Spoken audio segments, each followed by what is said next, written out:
The Committee on Oversight and Accountability will come to order. I want to welcome everyone here this morning. Without objection, the chair may declare a recess at any time. Without objection, Chairman of the Ways and Means Committee, Mr. Jason Smith of Missouri, Representative Matt Gaetz of Florida, and Representative Eric Swalwell from California are waived onto the committee for the purpose of questioning the witnesses at today's committee hearing. For today's hearing, opening statements will be limited to 10 minutes for the chair and 10 minutes for the ranking member. The chair also notes that points of order pertaining to the engaging of personalities against the president will not be in order for the duration of today's hearing. Given that this is a hearing regarding this committee's impeachment inquiry, members must be allowed to speak frankly. The chair now recognizes himself for an opening statement. Today, the House Committee on Oversight will hear from witnesses who have previously provided information during our deposition and interview phase regarding the Biden family's business practices in China, Ukraine, Russia, and other places around the world. At the start of this Congress, the Oversight Committee has investigated what product or service the Biden family and their associates were selling that would justify over $24 million in payments. We've reviewed emails, bank records, text messages, suspicious activity reports at Treasury, and other evidence normally compiled during an expansive investigation such as this. The Oversight Committee has found no credible evidence of the Bidens providing any work product. The committee has identified no legitimate value or document or even one single hour of work the Bidens have provided their business partners. Nothing. What is apparent after over a year of investigation is that the Bidens do not work in any traditional sense of the word. They do not work as consultants or lawyers or advisors.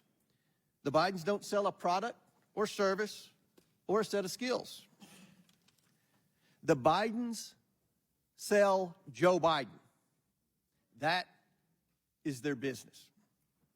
For months, we have heard Democrats desperately proclaiming that witnesses have told this committee that Joe Biden had no involvement in his family's business dealings. But where are those witnesses today? It's telling. Democrats haven't invited one of these witnesses to today's hearing. That's because they know their testimonies would not withstand public scrutiny.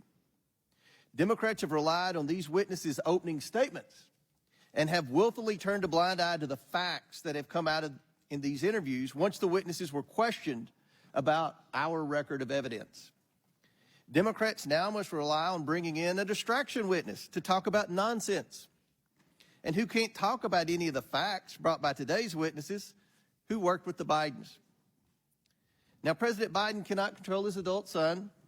He cannot control his brother, his sister-in-law, or his 9 family members who have received money from these transactions. All President Biden can do is control his own actions. And that is what we are here today to discuss with the witnesses. Because in the course of this investigation, we have learned that Joe Biden has taken action after action to further his family's plans to get rich. He shows up to meetings, gets on phone calls, shakes hands and tells people to, quote, look after my family. He goes to dinners with foreign oligarchs and a Ukrainian executive paying his son millions of dollars. He gets paid with money from Chinese businessmen who he has meetings with and tells other business associates he'll see what he can do to help their situations. He writes letters of recommendation for foreign business associates' children. The scam is simple. The Biden family promises they can make a foreign partner's problems go away by engaging the U.S. government. The problems can be anything: a Ukrainian corruption investigation, moving Russian money into the United States, a Romanian criminal prosecution, access for China to American energy sources. Joe shows up, shakes a few hands in front of his son, and says, quote, take care of my boy, or something similar. And the money flows to the tune of tens of millions of dollars. It's done over and over again. The Biden family promises Joe's power. Joe Biden shows up, and millions of dollars come into the Biden's pockets. Joe Biden is the family's closer. How could he not be? The Bidens aren't doing any other work for these foreign companies that would warrant tens of millions of dollars. There are only two explanations for this.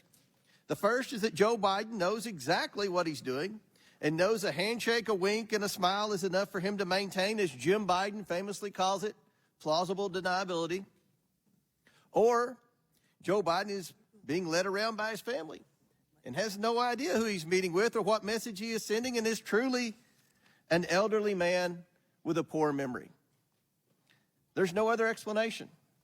Either Joe Biden is complicit or Joe Biden is incompetent. Since becoming chairman of this committee in January 2023, I've promised the investigation into the Biden family's influence peddling would be based on bank records, witness testimony, and verifiable facts. After years of Democrats using this committee as a mouthpiece for every conspiracy theory they could find, like the Russian collusion hoax, under my leadership, the committee has returned to real investigations. If Democrats want to spin another Russian hoax, I will ask them to answer one question. What services did the Bidens provide to earn them and their business associates over $24 million? What did they do for the money? Democrats have the same bank records as we do, and bank records do not lie. The witnesses today are here to talk about Joe Biden. Republicans are here to talk about Joe Biden. If Democrats wish to spend their time beclowning themselves with another Russian collusion hoax for the sake of protecting President Biden, they can do so.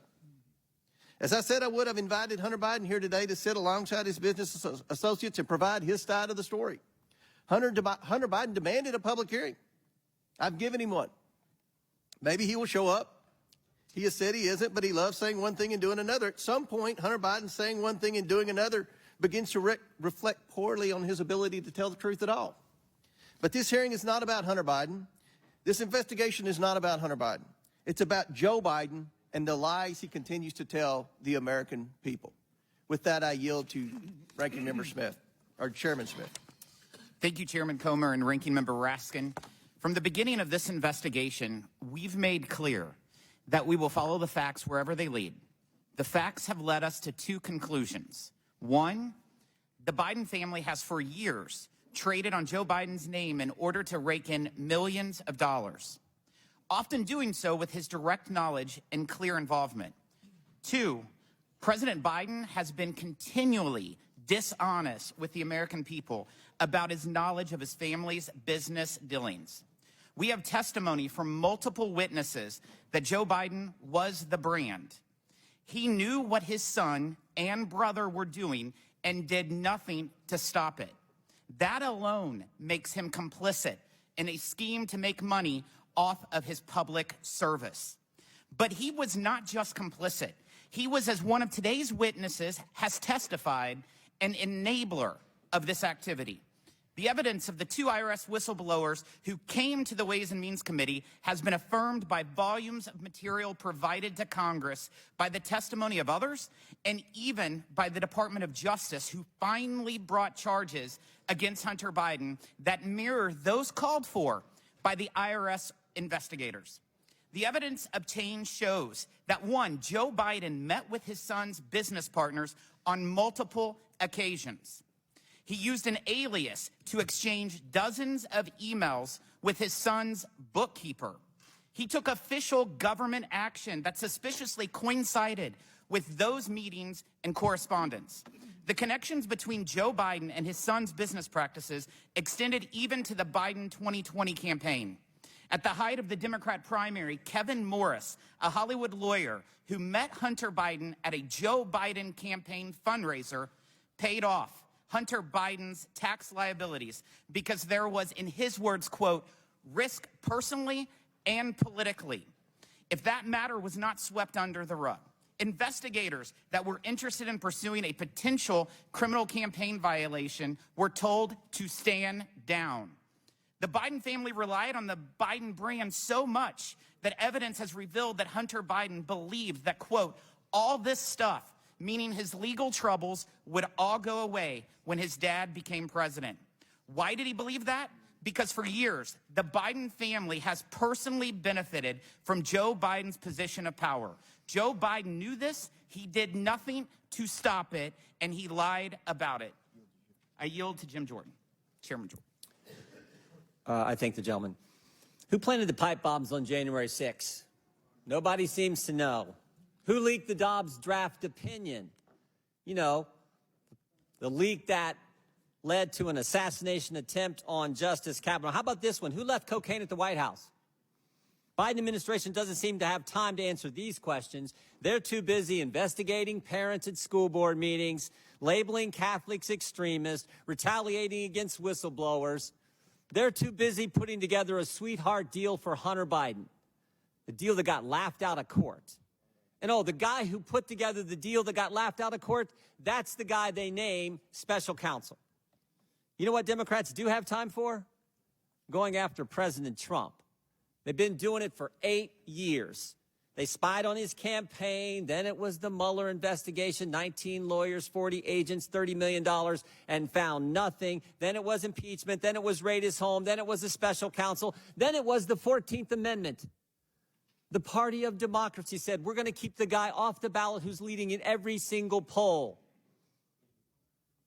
The ranking member said that President Trump should be disqualified from even running for office. Thank goodness we have a Supreme Court who disagreed with the ranking member and the Democrats.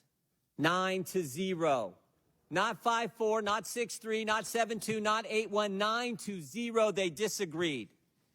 Now Democrats say, how dare Republicans investigate Joe Biden? How dare they look into the money, the business, and the brand? Millions of dollars, as the chairman said, millions of dollars from foreign entities run through 20 different companies for what? 20 different companies for what? Devin Archer told us what it was for. Access to the brand. And the brand was Joe Biden. The brand that played rounds of golf, took calls and meetings, attended lunches and dinners with Hunter Biden and his business partners. The brand that said, the brand that conditioned $1 billion of American tax money on the firing of the prosecutor pressuring the company Hunter Biden sat on the board of. And oh, by the way, was getting paid $1 million a year. Today, we're going to learn more about that brand. We're going to learn more about what Mr. Galanis called the Biden lift. We'll learn about the plausible deniability that Jim Biden talked to Mr. Bobulinski about. And we'll hear about the statement, the rule that governed how the business operated around Joe Biden. The rule that said, say it, forget it, write it, regret it. So I want to thank our witnesses for coming here today. They, like the whistleblowers who came to the Ways and Means Committee, are doing it simply because they want the American people to have the truth. I yield back. Gentleman yields back. Chair now recognizes the ranking member for 12 minutes for his opening statement. Mr. Chairman, thank you very kindly. With any luck, today marks the end of perhaps the most spectacular failure in the history of congressional investigations, the effort to find a high crime or misdemeanor committed by Joe Biden and then to impeach him for it. In prior hilarious episodes of this long-running madcap series, America got to see the following. 1, nearly 20 fact witnesses who could not identify a single act of wrongdoing by President Biden, much less a high crime and misdemeanor, and who overwhelmingly testified that Biden was not involved in any of his family's business adventures. 2, 3 expert witnesses called by the majority itself who said nothing that they had seen in the tens of thousands of pages of documents adduced by the majority even remotely approached the level of a high crime and misdemeanor. Bank records which show exactly what all the witnesses told us, that Joe Biden was not involved in his family members' businesses. Repeated voyeuristic displays of pornographic images by the majority, completely irrelevant to any conceivable legislative or investigative purpose. A star witness, Gal Luft, who turned out to be a Chinese agent and an illegal arms trafficker on the run from American justice. And the key piece of evidence, which launched the entire zany goose chase an FD 1023 form in which the FBI duly recorded a completely fictional tip about a $5 million bribe to Vice President Biden peddled by Alex Smirnoff, who has been criminally indicted by a Trump-appointed U.S. attorney, Special Counsel David Weiss, for felony counts of systematically lying to the FBI and constructing a false record about Joe Biden, and now sits in jail in California as a flight risk while the world studies his long-standing and extensive ties to Russian intelligence. Today, the good chairman and his ace MAGA detectives have finally jumped the shark.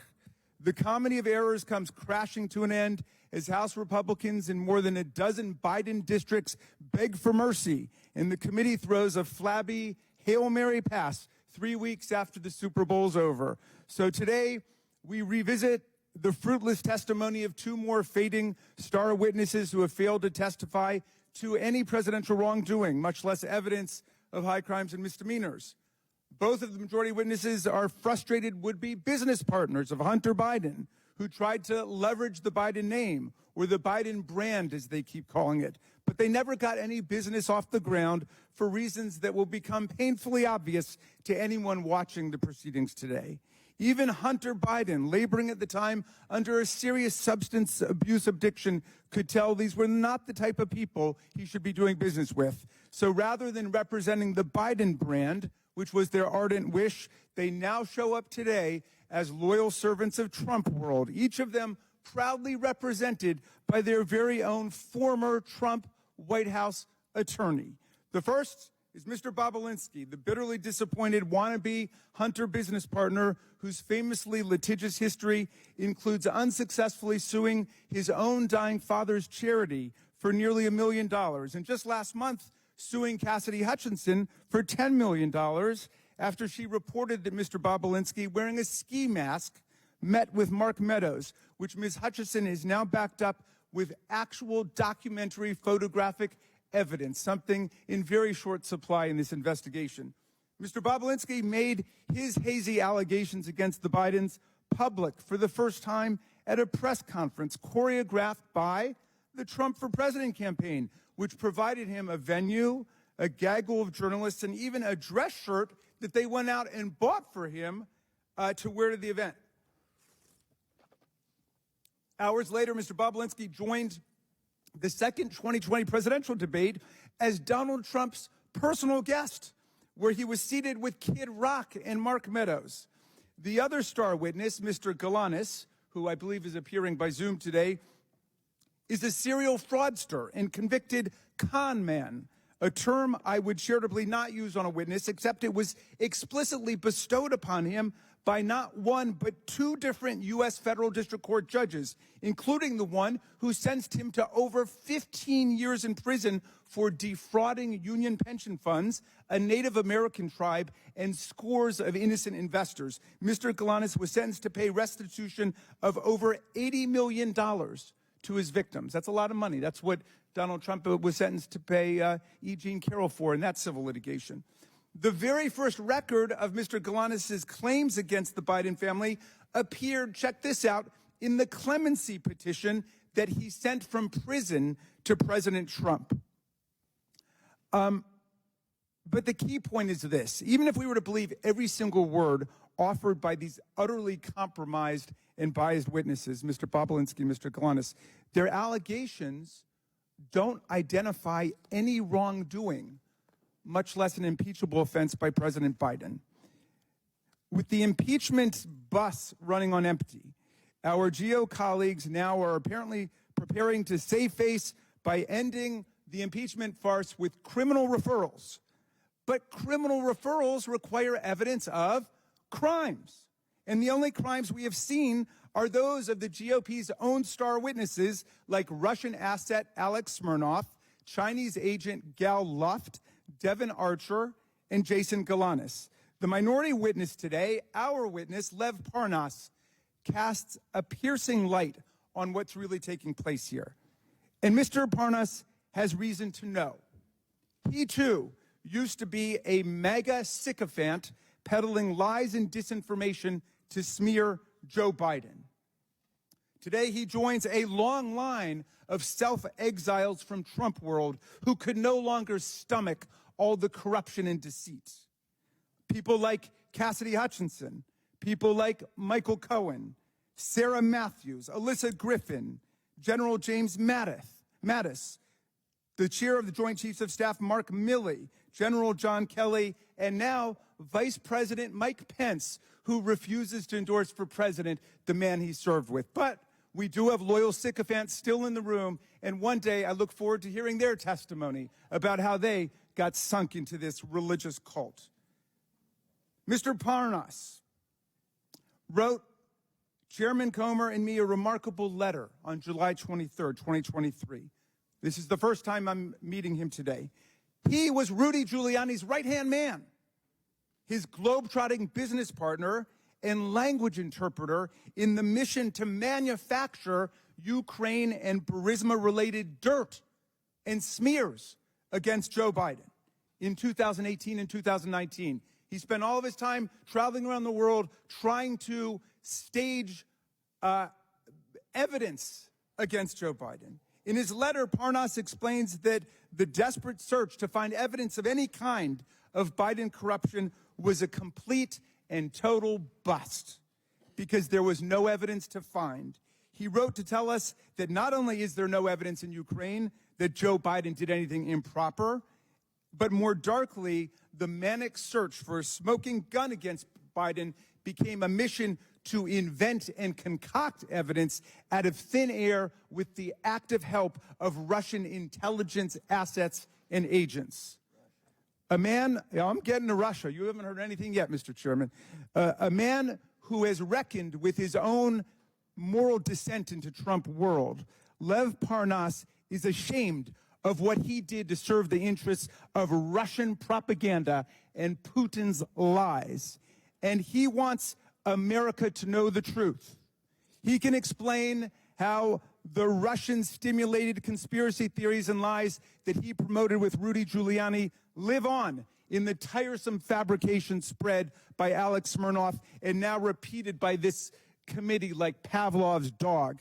At every turn, my colleagues cry Russia hoax, even in the face of repeated warnings from Donald Trump's own Treasury Secretary and Secretary of State, from the intelligence community, from Robert Mueller, and most recently from Special Counsel Weiss, who was named to office by Donald Trump. As Secretary Mnuchin stated, quote, Russian disinformation campaigns targeting American citizens are a threat to our democracy. That's Secretary Mnuchin, someone that you guys usually defend, but my GOP colleagues continue to cry Russia hoax like cult members selling flowers at the airport. Our colleagues are the ones loyally amplifying the actual Russian hoax, not the Russia hoax, the Russian hoax, the one that Giuliani and Trump and Smirnoff have eagerly adopted from Putin and his agents.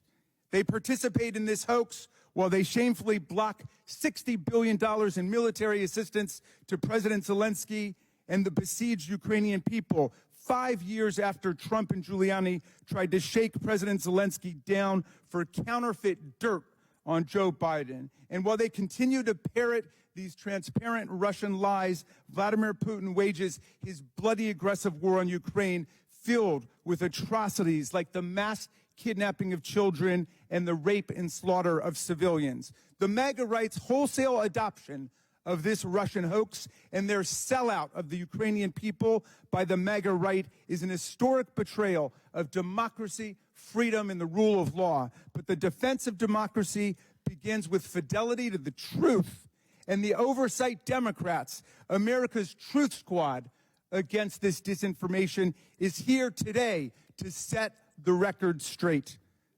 I yield back to you, Mr. Chairman.